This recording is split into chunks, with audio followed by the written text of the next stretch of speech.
Reborn of Villains in Love, episode 16, CTS hospital, Goa.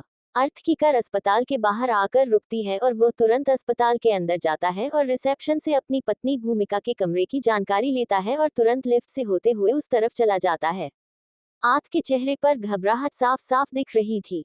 उसे देख ऐसा लग रहा था कि जैसे उसे कोई चीज छीन रही हो। वह कॉरिडोर से होते हुए आगे आया तो देखा कि उसकी फैमिली थोड़ी मायूसी से इधर उधर टहल रही थी, जिसे देखकर उसके अंदर की घबराहट ने और ज्यादा जगह बना ली और उसने अपनी माँ से कहा, माँ, भूमिका कहाँ है? अर्थ की माँ प्रतिज्ञा अर्थ के पास आए और उसके गले लगकर जोर जोर से रोते हुए बोली, भूमिका की कंडीशन बहुत क्रिटिकल है अर्थ। डॉक्टर ने कहा है हम किसी एक को ही बचा सकते हैं, या तो बच्चा या तो माँ। मैं तो उन्हें ये भी बोल चुकी कि माँ को बचा लो, पर उन्होंने कहा कि यह उनके हाथ में नहीं है। डिलीवरी के बाद ही पता चलेगा किसका जिंदा रहना तय है। आत तो अपनी माँ की बात सुनकर हैरान हो गया और वह ओटी की तरफ देखने लगा जहाँ पर भूमिका की डिलीवरी हो रही थी और अंदर से भूमिका की चीखने चिल्लाने की आवाजें बाहर आ रही थी, जो सुनकर अर्थ को गुस्सा भी आ रहा था और भूमिका के लिए डर भी लग रहा था। तभी अचानक से एक बहुत ही खतरनाक चीख भूमिका के मुंह से निकली और अचानक से वह चीख दब गई और एक बच्चे के रोने की आवाज आने लगी। थोड़ी देर बाद डॉक्टर एक छोटे से बच्चे को टॉवल में लपेटकर बाहर आए और उस बच्चे को अर्थ को देते हुए बोले, कंग्रेचुलेशन मिस्टर गोयनका, आपको बेटा हुआ है। प्रतिज्ञा जी ये सुनकर बहुत खुश हुई कि उनके घर पर उनका वारिस आया है और उन्होंने सबसे पहले डॉक्टर के हाथ से उस बच्चों को लिया और उसके प्यारे से नन्हे चेहरे को देखने लगी जो बहुत मासूमियत से भरा था। लेकिन वही अभी तक अर्थ ने के बच्चे का चेहरा भी नहीं देखा। उसने डॉक्टर से सीधा कहा, भूमिका कैसी है? डॉक्टर, जो बहुत ही खुशी से यह खबर अर्थ को देने आए थे, उनका चेहरा लटक गया और वह बोले, I am sorry mister Goenka, पर उनके पास वक्त नहीं है। आप उनसे मिल सकते हैं। इससे आगे डॉक्टर ने कुछ नहीं कहा और वह चले गए। ये सुनकर तो अर्थ, प्रतिज्ञा जी और अर्थ के पिता मनीष जी के पैरों तले जमीन के खिसक गई और अर्थ तुरंत ओटी के अंदर भाग जहां पर बेजान भूमिका लेटी हुई थी। भूमिका का आधा शरीर मशीनों से घिरा हुआ था। उसके हाथ पर, पैर पर, र और कोहनी पर सरेंज लगी हुई थी। भूमिका को किसी के आने की आहट सुनाई दी तो उसने अपनी आंखें खुली और देखा तो सामने अर्थ था, जिसे देख वह दर्द में भी मुस्कुरा दी। अर्थ ने अपनी आंखें बंद करी और उसकी आंखों के किनारियों से आंसू बहने लगे और वह तुरंत भूमिका के पास आया और बैठते हुए उसका हाथ अपने हाथ में पकड़ते हुए बोला, तुम बहुत बुरी हो, बहुत बुरी भूमि। तुमने मुझे प्रॉमिस किया था कि तुम हमेशा मेरे साथ रहोगी, कभी मुझे छोड़कर नहीं जाओगी। फिर यह सब क्या है? मैंने मना किया था ना कि तुम्हारी प्रेगनेंसी में कॉम्प्लिकेशन से तो तुम अबॉर्शन कर लो, लेकिन तुम्हारी ही जिद थी, अब भुगतो। भूमिका गहरी गहरी सांस ले रही थी और वह बोली, ऐसे भुगतना पड़ेगा तो जिंदगी भर भुगतने के लिए मैं तैयार हूँ और आपका बच्चा मार दूं इसके लिए मैं तैयार बिल्कुल नहीं हूँ। अर्थ इस पर अपनी नजरें भूमिका से फिरते हुए कहा, और तुम भले ही मर जाओ, पर मैं इसके लिए तैयार नहीं हूँ भूमि।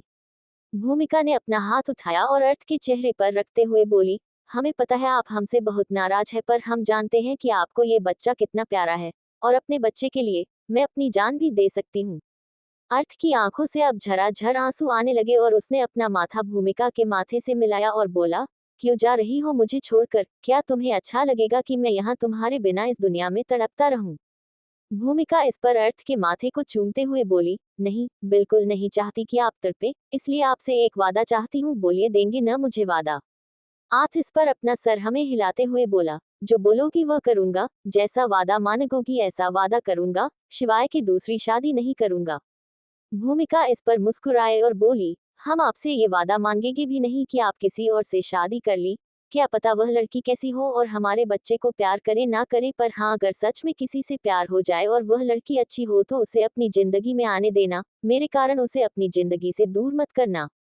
अर्थ ने इस पर कुछ नहीं कहा और बस अपनी गर्दन ना में दिला दे तो भूमिका बोली, वादा करो कि आप मेरे बच्चे को बहुत प्यार करेंगे और कभी भी उसे माँ की कमी महसूस नहीं होने देंगे, और मेरे जाने के बाद आप अपने आप को जिंदा लाश नहीं बनाएंगे। आप अपनी जिंदगी खुलकर जिएंगे अपने बेटे के साथ, अपने माँ पापा के साथ। वादा कीजिए। अर्थ ने इस पर भी ना में गर्दन हिला दी और भूमिका को कसकर गले लगा दिया और भूमिका ने भी उसे कसकर गले लगा लिया और अपनी आंखें खोली और अचानक से ही उसका हाथ नीचे की तरफ फिसल गया, जो देखकर अर्थ जोर से चिल्लाया, भूमिका। वही राठौर मेंशन, मुंबई। निश्चय को इस वक्त बहुत गुस्सा आ रहा था। उससे ये बिल्कुल भी बर्दाश्त नहीं हो रहा था कि आलिया को उससे शादी नहीं करनी है, क्योंकि वह सिर्फ एक प्लेबॉय है। निश्चय से बर्दाश्त नहीं हुआ तो वह तुरंत आलिया के कमरे की तरफ गया जहां पर आलिया अपने बैग में अपने कपड़े पैक कर रही थी। निश्चय ने दरवाजे पर खड़े ही जोर से चिल्लाकर आलिया से सवाल किया, किस लिए पैक कर रही हो बैग? आलिया ने उसे नहीं देखा और अपना सामान पैक करते हुए बोली, अपने पापा के पास जा रही हूँ और उनसे माफी मांगूंगी। बोलेगी कि आप जहाँ चाहे मेरी शादी कर सकते हैं, मैं कुछ नहीं बोलूंगी। आलिया की बात सुनकर निश्चय को बहुत गुस्सा आया और वह आलिया के पास गए और उसकी बाह पकड़कर अपनी तरफ मोड़ा और आलिया के मुंह को अपने हाथ से दबाते हुए बोला, इतनी हिम्मत आ गई तुम्हारे अंदर कि तुम मुझे छोड़कर जाओगी? तुम्हारे पापा को ऊपर उठाने वाला मैं था और अब मुझे तुम्हारे पापा को दी हुई उस मदद के बदले तुम चाहिए। समझ गया मैं कि तुम प्यार से मेरे पास नहीं आओगी अब, भले ही डील से ही, लेकिन तुम अब मेरे पास रहोगी। अगर मुझे छोड़कर जाने की सोची भी ना लिया तो मैं उसी वक्त तुम्हारी जान ले लूंगा और तुम्हारे पिता को भीख मांगने पर मजबूर कर दूंगा। आलिया ने खुद को छुड़ाते हुए कहा, ले लो जान, अच्छा होगा, कम से कम इसी बहाने खुश तो रहूंगी कि अपनी मोहब्बत की हाथों मरी हूँ, लेकिन ऐसी मोहब्बत के साथ शादी नहीं कर सकती। और उसके बाद आलिया फिर से अपना बैग पैक करने लगी तो निश्चय का गुस्सा इस बार हाई लेवल पर पहुंच गया और उसने आलिया ने जो उस वक्त जीन्स और टॉप पहना था उसके बाजू फाड़ दी और आलिया को जोर से बैग पर धक्का दिया और उसके ऊपर आते हुए बोला, तुम्हारी इस तरह की हरकत का बहुत अच्छे तरीके से सजा दूंगा। और उसके बाद निश्चय आलिया के होठों पर अपने होंठ रख दिए और आलिया उसके सीने पर हाथ रखकर उसे अपने आप से दूर करने की कोशिश करने लगी, लेकिन निश्चित बिल्कुल भी आलिया से दूर नहीं हुआ और आलिया को बेतहाशा चूमने लगा। निश्चय अपना फोर्स लव आलिया के ऊपर जता रहा था जो कि शायद एलिया को नहीं चाहिए था, पर वह जानती थी कि वह निश्चय को बिल्कुल भी अपने आप से दूर नहीं कर सकती, इसलिए उसने भी निश्चय के किस में उसे रिस्पांस करना शुरू किया और उसके होठों को वह चूसने लगे। निश्चय पागलों की तरह आलिया के होठों पर टूट पड़ा था और वही आलिया के हाथ निश्चय की पीठ पर चला रही थी और उसकी आंखों से आंसू बह रहे थे। निश्चय आलिया के ऊपर से खड़ा हुआ और उसने अपनी शर्ट को उतार कर फेंका और आलिया की टॉप को झट से उसकी बॉडी से फाड़ कर दूर किया और उसकी अपर बॉडी पर अपने किसेस की बारिश शुरू कर दी हो और उसे तड़पता रहा। निश्चय बहुत ज्यादा वाइल्ड था जिस वजह से आलिया के मुंह से चीखें निकल रही थी। वह निश्चय को जैसे बर्दाश्त ही नहीं कर पा रही थी और वह झटपटा रही थी, लेकिन निश्चय पर उसका गुस्सा हद पार कर चुका था। निश्चय आलिया के साथ इंटीमेट होने की कोशिश में था। दिल इबादत कर रहा है, धड़कने मेरी सुन, तुझको मैं कर लूं हासिल, लगी है यही धुन, जिंदगी की शाख से लूं कुछ हंसी पल मैं चुन, तुझको मैं कर लूं हासिल, लगी है यही धुन। निश्चय ने आलिया को पूरी तरीके से बेड पर किया और टेबल पर बने बटन को प्रेस कर दिया जिससे दरवाजा पूरी तरीके से लॉक हो गया और कमरा अंधेरे से घिर गया। आलिया इन सब से समझ गई थी कि निश्चय अब नहीं रुकेगा और शायद आलिया निश्चय को रोकना भी नहीं चाहती थी क्योंकि उसे निश्चय का सेक्सुअल लव भी चाहिए था और उसका जिंदगी भर का साथ, पर सिर्फ निश्चय का अकेला साथ वह नहीं चाहती थी कि निश्चय किसी और के पास जाए, इसलिए उसने निश्चय को नहीं रोका। निश्चय के होठ आलिया के होठों को दबाया हुए थे और उसके हाथ रफ तरीके से उसकी पूरी बॉडी पर मूव कर रहे थे जिससे आलिया लंबी और गहरी आहें भर रही थी, लेकिन निश्चय को आलिया की तकलीफों से कोई भी फर्क नहीं कर रहा था। वह बस उसके होठों को चबाया जा रहा था। जो भी जितने पल जीऊं उन्हें तेरे संग जीऊं, जो भी कल हो अब मेरा उसे तेरे संग जीऊं, जो भी सांसें मैं भरूं उन्हें तेरे संग भरूं, चाहे जो हो रास्ता उसे तेरे संग चलूं। दिल इबादत कर रहा है, धड़कने मेरी सुन, तुझको मैं कर लूं हासिल, लगी है यही धुन। निश्चय ने आलिया के होठों को छोड़ा और उसके पूरे चेहरे पर किस और वाइट करने लगा जिससे आलिया के चेहरे पर लव बाइट के निशान बन गए, जिसे देखकर निश्चय के चेहरे पर एक गहरी मुस्कान आ गई और वह आलिया के कानों को काटते हुए बोला, इस चेहरे को देखकर कोई भी तुम्हें प्यार नहीं करेगा, इसीलिए मेरी बनकर रहो। और फिर से निश्चय ने आलिया की गर्दन को निशाना बनाया और उसे बेतहाशा चूमने लगा और उसके पेट पर अपने हाथ रगड़ने लगा। निश्चय को थोड़ा अनकंफर्टेबल सा फील हो रहा था जिस पर वह पहले उठा और उसने अपने सारे कपड़े उतार कर फेंका और फिर निश्चय ने आलिया के भी कपड़ों को उसके बदन से अलग कर दिया और वापस उसके ऊपर गिर गया। मुझको दे तू मिट जाने, अब खुद से दिल मिल जाने, क्यों है ये इतना फासला, लम्हे ये फिर ना आने, इनको तू ना दे जाने, तू मुझ पे खुद को दे लुटा, तुझे तुझसे तोड़ लूं, कहीं खुद से जोड़ लूं, मेरे जिस्मो जा में आ, तेरी खुशबू ओढ़ लूं, जो भी सांसें मैं भरूं उन्हें तेरे संग भरूं, चाहे जो हो रास्ता उसे तेरे संग चलूं। निश्चय ने आलिया की पूरी बॉडी पर अपनी लव बाइट्स के निशान छोड़े और उसके हर एक कमसिन हिस्से पर अपने हाथ चलाते हुए उसे पिंच कर रहा था जिससे आलिया दर्द में इधर उधर मूव कर रही थी और अपने पैरों को कभी ऊपर करती तो कभी नीचे करती। निश्चय थोड़ा नीचे झुका और उसने आलिया के पैरों को स्प्रेड किया और उसे किस किया। इस एहसास से आलिया बिल्कुल पागल हो गई और उसने अपने हाथ निश्चय के बालों में घुस आए और उसे नोचने लगी।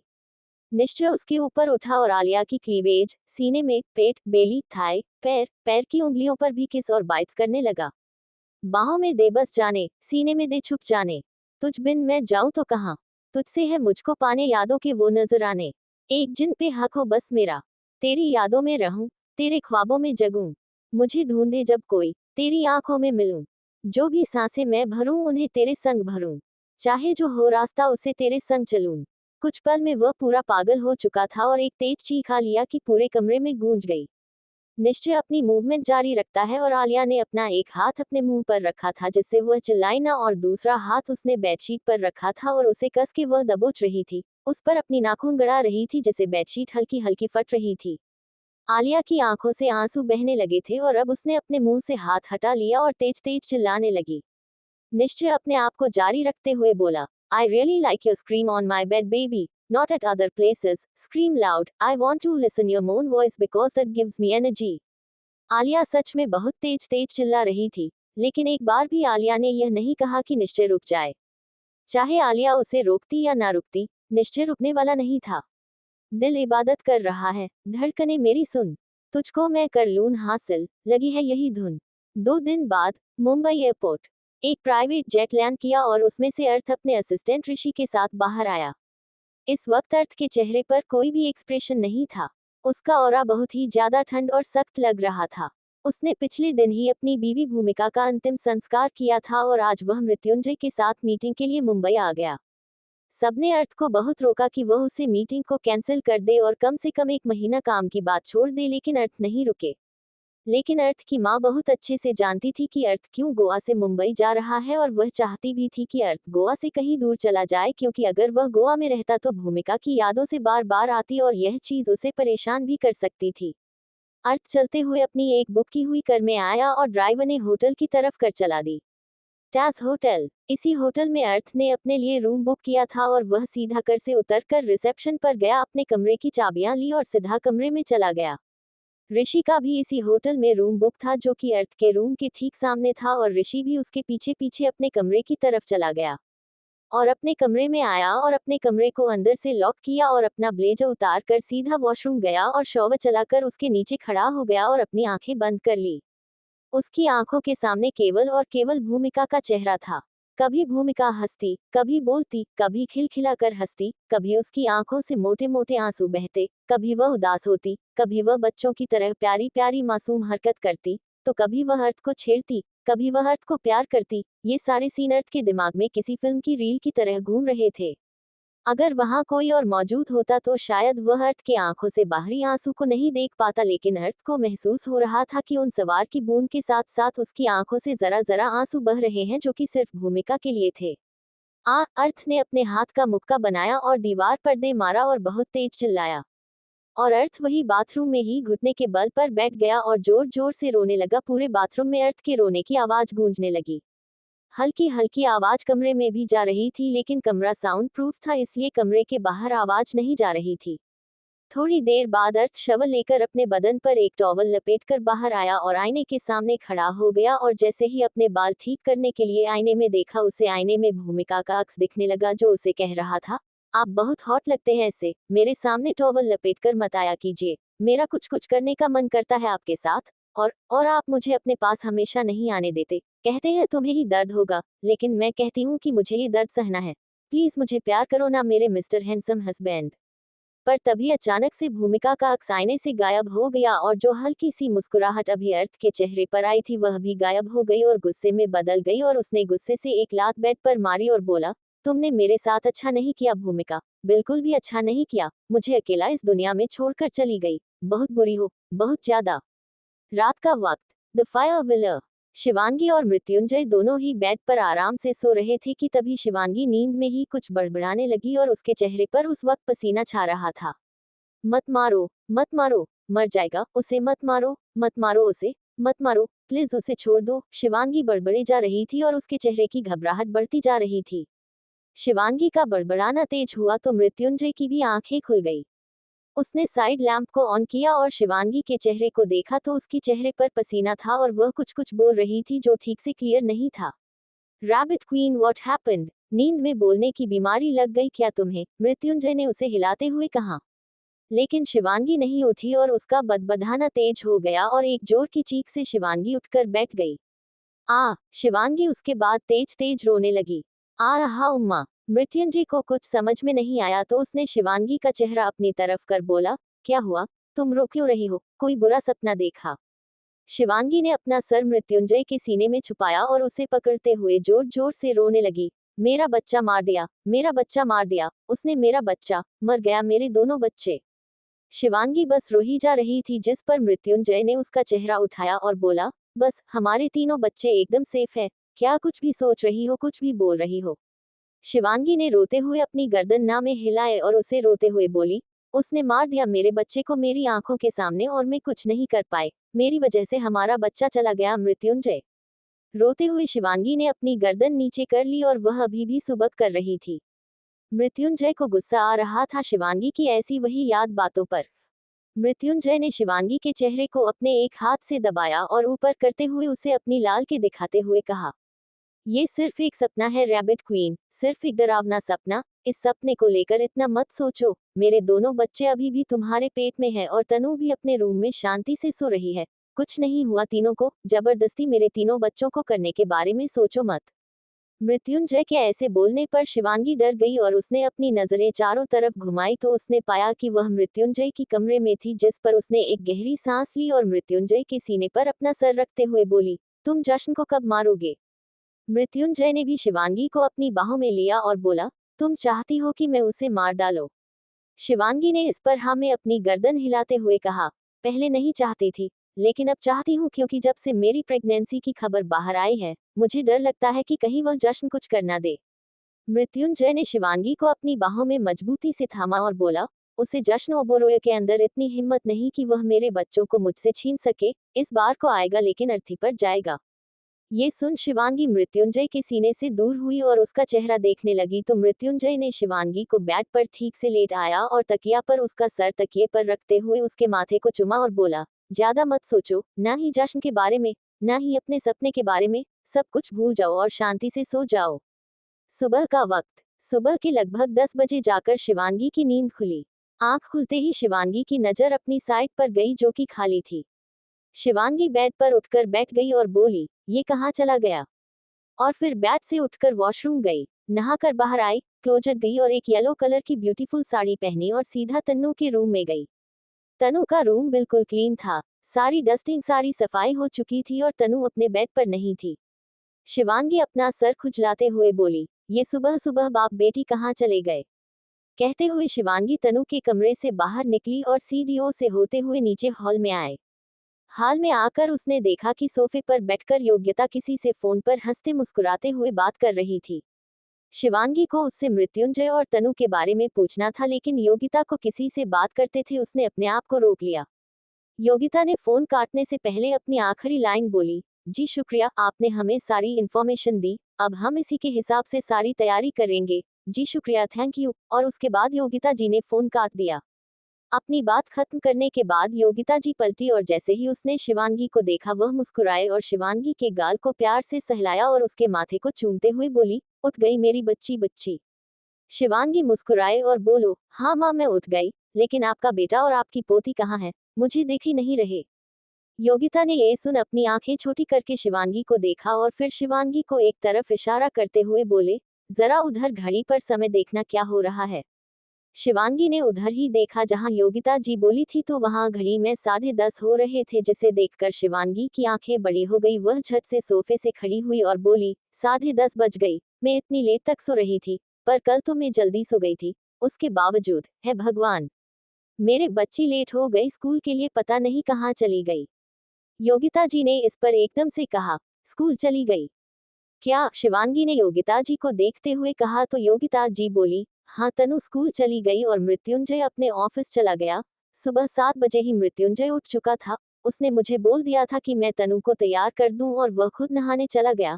मैंने तनु को तैयार कर दिया और मृत्युंजय ऑफिस जाते जाते तनु को स्कूल छोड़ गया। वह दोनों अपने अपने काम में व्यस्त हो चुके। शिवांगी ने इस पर मुंह बना लिया और सोफे पर बैठे हुए बोली, पता नहीं मैं इतना कैसे सो गई, कल रात में 8 बजे सो गई थी जिस पर योगिता शिवांगी के पास आए और उसके कंधे पर हाथ रखते हुए बोली, प्रेगनेंसी में ज्यादा देर तक नींद आना कॉमन है। टेंशन मत लो कि तुम्हें नींद क्यों ज्यादा आ रही है, होता है कभी कभी। शिवांगी इस पर योगिता को देखते हुए बोली, लेकिन तनु के वक्त तो मुझे ज्यादा नींद नहीं आती थी, उल्टा मैं बहुत कम सोई थी। मुझे लेट रात को 12 बजे 1 बजे नींद आती थी और सुबह 5 बजे उठ भी जाती थी। सोने की कोशिश करो तो भी मुझे नींद नहीं आती थी। योगिता जी ने इस पर कहा, हाँ तो यह जरूरी नहीं कि हर बार प्रेगनेंसी में आपको नींद आएगी ही आएगी।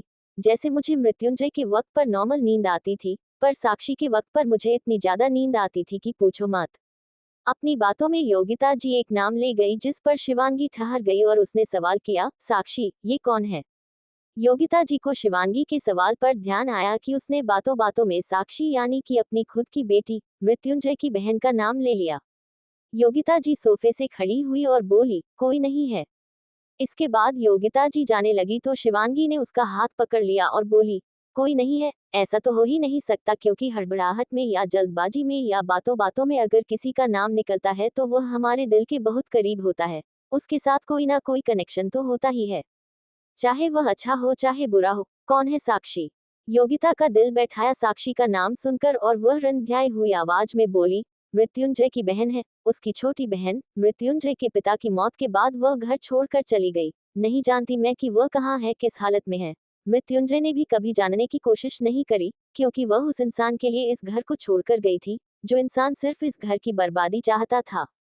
मृत्युंजय का ऑफिस कि मुझे अपनी केबिन में बैठा हुआ था और अपने लैपटॉप पर कोई काम कर रहा था कि तभी उसका असिस्टेंट अंदर आया और बोला, सर मिस्टर गोयनका आ चुके हैं मीटिंग के लिए। मृत्युंजय लैपटॉप बंद किया और अपने असिस्टेंट को देखते हुए बोला, ले आओ उन्हें अंदर। उसके असिस्टेंट ने हाँ में अपनी गर्दन हिलाई और फिर थोड़ी देर में अर्थ मृत्युंजय के केबिन में आया। Be seated mister Goenka. Mrityunjay खड़ा हुआ, पहले अर्थ से हाथ मिलाया और फिर उसे इशारे से बैठने को कहा और खुद भी अपनी चेयर पर बैठा और अर्थ भी बैठ गया। अर्थ बोला, मुझे आपसे मिलकर बहुत खुशी हुई और आपके साथ काम करने के लिए बहुत ज्यादा एक्साइटेड हूँ। मृत्युंजय बिना अर्थ को देख कहा, हाँ वह तो मैं समझ रहा हूँ कि आपको मेरे साथ काम करने में कितनी दिलचस्पी है कि आपकी बीवी को मरे हुए अभी ठीक से 24 घंटे भी नहीं हुए और आप काम पर आ गए। अर्थ इस पर मृत्युंजय को देखता है और कहता है, वैसे तो मुझे मेरी पर्सनल लाइफ किसी के साथ शेयर करना नहीं पसंद, पर जब आप मेरी लाइफ में इतना अंदर तक घुस ही चुके हैं तो मैं बता दूं कि अब पत्नी नहीं रही, उससे जुड़ी कोई भी चीज मेरी जिंदगी में नहीं रही, तो उस जगह रहने से भी कोई मतलब नहीं। इसलिए मैं मुंबई आ गया और मेरे हिसाब से आपको मीटिंग से मतलब होना चाहिए, मेरी वाइफ से और मेरी फैमिली से नहीं। मृत्युंजय इस पर मुस्कुराया और बोला, मुझे किसी की लाइफ में घुसना पसंद भी नहीं है, पर यहाँ बात कॉन्फिडेंस की आती है, इमोशंस की आती है और मुझे अपना काम बिल्कुल परफेक्ट चाहिए। मैं नहीं चाहता कि आप अपनी पत्नी को याद करें काम करते वक्त, और आई थिंक आपको 1 महीने बाद इस मीटिंग को करना चाहिए था। मैं आपको पहले ही मेल करवा चुका था कि आप अपनी फैमिली को और अपने नए बच्चों को टाइम दीजिए, न कि काम को। वह हम बाद में भी कर सकते थे। ना ही यह मीटिंग कहीं भाग जा रही है, ना ही मैं भागे जा रहा हूँ, नहीं ये प्रोजेक्ट। मुझे आपके काम करने का तरीका बहुत पसंद आया, जिसकी वजह से मैं आपके साथ यह मीटिंग बिल्कुल भी कैंसिल नहीं करने वाला था mister Goenka. But it's your choice कि आपको काम करना है या अपनी फैमिली देखनी है। अपने काम को चूज किया तो अब हम काम ही करेंगे। No more discussion of private life. Arth बहुत अच्छे से समझ रहा था मृत्युंजय की बात को, लेकिन बच्चे वाली बात सुनकर अर्थ को गुस्सा आ गया और वो चिल्लाते हुए बोला, मुझे ऐसे बच्चे की कोई परवाह नहीं जिसने मुझसे मेरा प्यार छीन लिया हो। उसके इस दुनिया में आते ही मैंने अपनी बीवी को खो दिया और यही सबसे बड़ा रीजन है कि मैं उसे छोड़कर यहाँ मुंबई चलाया। और अब आपने सही कहा, आपने प्राइवेट लाइफ में इंटरफेयर नहीं करना चाहिए, हमें अपनी मीटिंग में फोकस करना चाहिए, वही करेंगे हम अब। मृत्युंजय बहुत अच्छे से नोटिस कर रहा था कि वह कितना प्यार करता है अपनी पत्नी से, जिस पर वह बोला, मैं भी यही चाहता हूं कि आप मीटिंग पर फोकस करें, पर इस बात की क्लैरिटी कीजिए कि आप काम पर ही फोकस करेंगे, अपनी वाइफ को बार बार याद नहीं करेंगे, न ही उसको लेकर इमोशनल होंगे, क्योंकि मुझे इमोशनल फूल की जरूरत नहीं है, डेडिकेटेड प्रेजेंस की जरूरत है, फिर वह एम्प्लॉयर्स में आए, बिजनेस पार्टनर्स में आए या फैमिली में आए। अर्थ ने ये सुन एकदम से कहा, आप ही तो 1 साल तक अपनी वाइफ के मरने तक बहुत ही ज्यादा घुट घुट के जिए हैं, उसके बाद जाकर आपने कहीं अपनी जिंदगी को ठीक से जीने की कोशिश की है। What do you mean mister Goenka? मेरी वाइफ सही सलामत है और आप मेरी लाइफ में इंटरफेयर नहीं कर सकते, नहीं तो मैं आपको अपनी खुद की लाइफ में भी इंटरफेयर करने लायक नहीं छोड़ूंगा, मृत्युंजय गुस्से से कहा। अर्थ मुस्कुराया और बोला, गुस्सा करना मुझे भी आता है और जब कोई मेरी लाइफ में इंटरफेयर करता है तो मुझे भी उसका जवाब देना आता है। आप अभी मेरी वाइफ के बारे में बात कर रही थे। मैं आपकी वाइफ आदत की बात कर रहा हूँ। वह भी तो इस दुनिया में नहीं रही। सुनने में आया है कि उसे भी किसी ने बहुत ही बेरहने से मार दिया था दुश्मनी के चलते।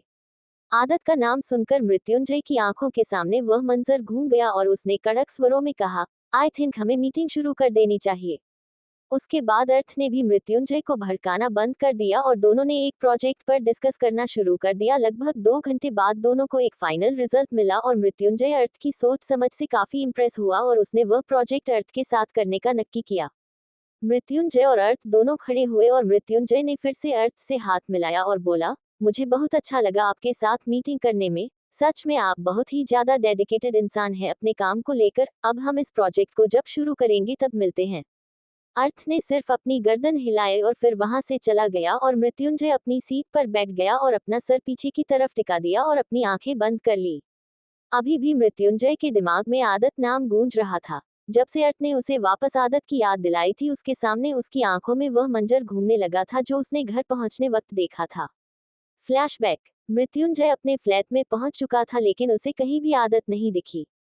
सिर्फ उसे डाइनिंग एरिया से रूम तक एक खून की निशान दिखे जो कि घसीटते हुए के लग रहे थे। वह उसे निशान को फॉलो करते हुए कमरे में गया और जैसे ही उसने अंदर का नजारा देखा उसकी रूह कांप गई और उसकी आंखों में गुस्सा तैर गया। अंदर का नजारा इतना ज्यादा डरावना था जिसकी कोई हद नहीं। अंदर बेड पर बेडशीट पूरी की पूरी खून से लटपट थी और तकिए पर एक कटा हुआ सर था जिसको व्हाइट कलर के चादर से ढका हुआ था। मृत्युंजय के अंदर इतनी हिम्मत बिल्कुल भी नहीं थी कि वह अंदर जाए और उस कपड़े को हटाकर उस कटे हुए सर का चेहरा देखे। लेकिन फिर भी मृत्युंजय ने अपने अंदर हिम्मत जुटाई और बैग की तरफ चल पड़ा और अपने कांपते हाथों से उसने सफेद कलर की कपड़े को हटाया तो सामने खून से सना हुआ आदत का कटा हुआ सर था, जो कि दिखने में इतना भयानक था कि कमजोर दिल वाला उसे देखकर ही अपनी सांस रोक ले। उसे देखते ही मृत्युंजय के कदम अपने आप पीछे हो गए। वह लड़खड़ा के नीचे जमीन पर गिर गया। जहां खून गिरा था वहां पर भी आदत का खून गिरा हुआ था। मृत्युंजय के हाथ कपड़े सब कुछ खून से सन चुका था और खून की मात्रा इतनी ज्यादा थी कि ऐसा लग रहा था कि आदत के शरीर से सारा का सारा खून निचुद दिया गया हो। मृत्युंजय का शरीर डर, हैरानी, गुस्सा, खौफ, हर एक चीज से कांप रहा था। उसने अपना हाथ उठाकर अपने सामने किया जिसमें खून ही खून था। उस खून में मृत्युंजय को आदत का हंसता हुआ अक्स नजर आ रहा था। तो कभी ऐसा लग रहा था कि आदत को उसी के सामने कोई बड़ी ही बेदर्दी से मार रहा है। आप मृत्युंजय ने अपने दोनों हाथ देखे और जोर से चिल्ला पड़ा। मृत्युंजय काफी ज्यादा गुस्से में आ चुका था और उसने कैसे तैसे खुद को खड़ा किया और बेड से आदत की उस कटे हुए सर को उठाया जिसकी दोनों आंखें निकाल दी गई थी। उसके चेहरे पर कई तरीके की अलग अलग निशान थे जिसमें से अभी भी खून दिख रहा था। वह चेहरा सफेद पड़ चुका था। मृत्युंजय के होंठ कांप रहे थे और उसका वह हाथ भी कांप रहा था जिसमें आदत का वह कटा हुआ सर था और अचानक से ही उसके हाथ इतनी जोर से कांप गए कि वह सर अचानक से ही मृत्युंजय के हाथ से छूटकर बेड पर लुढ़क गया। तभी अचानक से मृत्युंजय का फोन बज और मृत्युंजय ने उसे उठाकर देखा तो एक प्राइवेट नंबर से उसे फोन आ रहा था। मृत्युंजय ने फोन पिक किया तो दूसरी तरफ से किसी की डरावनी आवाज आई, क्या हुआ? अपनी बीवी का सर देखकर डर लग रहा है। अफसोस हो रहा है कि क्यों मुझसे पंगा लिया। मृत्युंजय को उसकी बात से गुस्सा आ गया और वह बोला, तुझे मैं जिंदा नहीं छोड़ूंगा। जितनी बुरी मौत तूने मेरी बीवी को दी है ना, उससे भी कहीं गुना बुरी मौत मैं तुझे दूंगा। तड़पेगा तू, गिड़गिड़ाएगा, मुझे जिंदगी की भीख मांगेगा लेकिन तुझे वह भीख भी नहीं मिलेगी। तेरी मौत का तांडव अब मैं खेलूंगा। तूने मृत्युंजय को जान लिया। मृत्युंजय के उस शिवकाल महारूत रूप को तूने अभी तक नहीं देखा, अब वह तू देखेगा। Thank you for listening. Like और कमेंट करना ना भूलें और मोर स्टोरीज के लिए सब्सक्राइब करें। मिलते हैं नेक्स्ट वीडियो में।